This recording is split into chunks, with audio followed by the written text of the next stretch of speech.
social settings send you into a spiral. If you are anything like me, I need all the help that I can get to stay calm and keep cool. So, I dug into the psychology behind socializing, and I discovered some game changers that can give you a leg up. That's an arm, but a leg up in any situation. I've got 11 psychological tips and tricks so that you can breeze through any social interaction with confidence. And we're going to start with the power pose here, okay? Number 1, even if your insides are screaming and you feel like a teeny tiny speck, you must use your willpower to stand in a confident posture, which is otherwise known as the power pose. An easy way to get into this is, and do it with me if you can, take those hands, put them on your hips, roll your shoulders back, tilt your head whichever way you want, but tilt it up and give as wide of a smile as you possibly can. Even if it feels so ridiculous, your brain won't know the difference.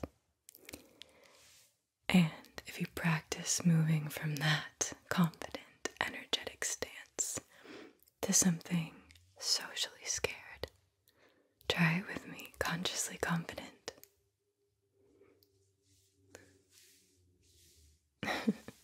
Socially scared. You can feel the difference. You can feel that energetic shift.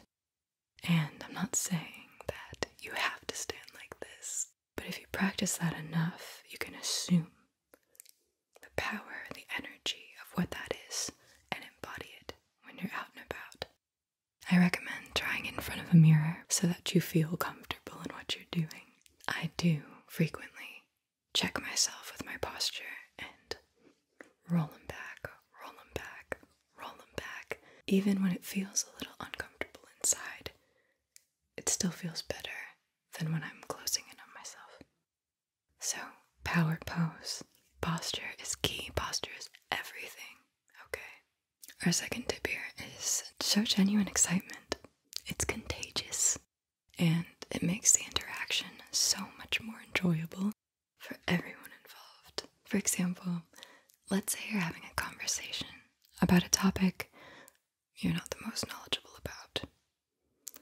You can close in on yourself and get shy and mumble a little bit. Don't look at the person in the eyes and feel awkward and make the situation awkward. Or you can hold that power stance while remaining enthusiastic and asking questions about the topic. This will create a much stronger impression than if you just muttered and felt inadequate. But if you remain enthusiastic, eager to learn, respectful of the person's skills and knowledge in that particular area, that will leave a mark, a very impressionable and positive mark. And I guarantee, no matter what question you ask, if you're enthusiastic, no one's going to think you're stupid, I promise. Tip 3. You've got to act like you're comfortable. We've all heard, fake it till you make it, but it's true. An easy exercise to slip into this is to trick your brain into thinking it already knows the people that you're about to meet. Seriously, before you enter any social situation, just pretend those are people that you have known forever. These are your lifelong pals and you're just reuniting.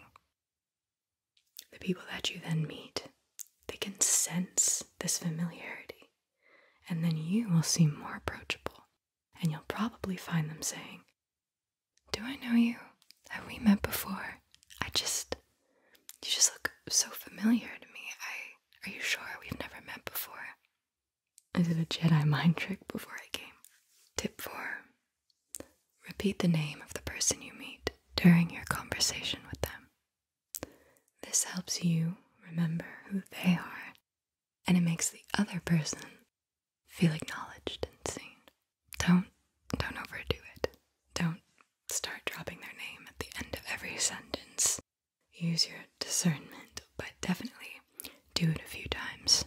And you'll notice the other person's going to feel a much stronger connection with you because of it. They might look a little taken aback at hearing it, and then, you get a push-pull connection. Tip 5. Validate them. When someone opens up and shares something really meaningful with you, repeat it back to them in your own words. This shows that you're listening, and it makes them feel heard. A level up to this is to do an empathy boost, where you ask them deeper questions about their experiences. Our 6th tip: pause for impact. When someone gives a brief answer, don't jump to fill in the dead air. Wait silently and maintain eye contact with them. Do a little acknowledgement nod. This signals that you are paying attention and you're interested in what they have to say. Even if a nanosecond pause feels like hours and you get really uncomfortable, do not give up and do not take your phone out. If they don't continue talking, ask them another question, but do not start scrolling. Please do not start scrolling. Don't. You can do it. Tip 7. People remember the energy of their interaction with you much more than they remember what you even spoke about. There are a few ways you can make a lasting impression. The most subtle way is in the tone and inflection of your voice. If you're conscious of your vocal rhythm and flow, you can subliminally excite and intrigue people. For example, when I went on a walk the other day,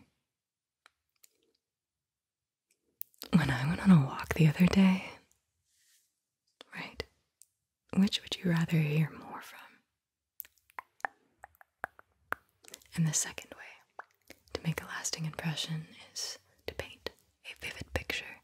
You can do that by describing the scene through sounds, tastes, smells, colors, and textures. This makes it easier for the other person to imagine your story along with you, instead of the story just coming at them and bouncing off their face.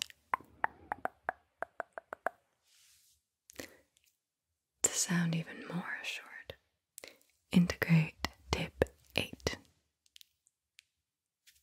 Ditch, I think, and I believe, for I know, and I will. You'll sound more sure of yourself and more assertive. You're the one in control of your life. And level that up by catching your filler words and ditching them. Those likes and start tracking them. Erase them. Tip 9. Don't recoil from touch, and don't be afraid to touch. There are obvious boundaries with this one, and I am still a work in progress on this.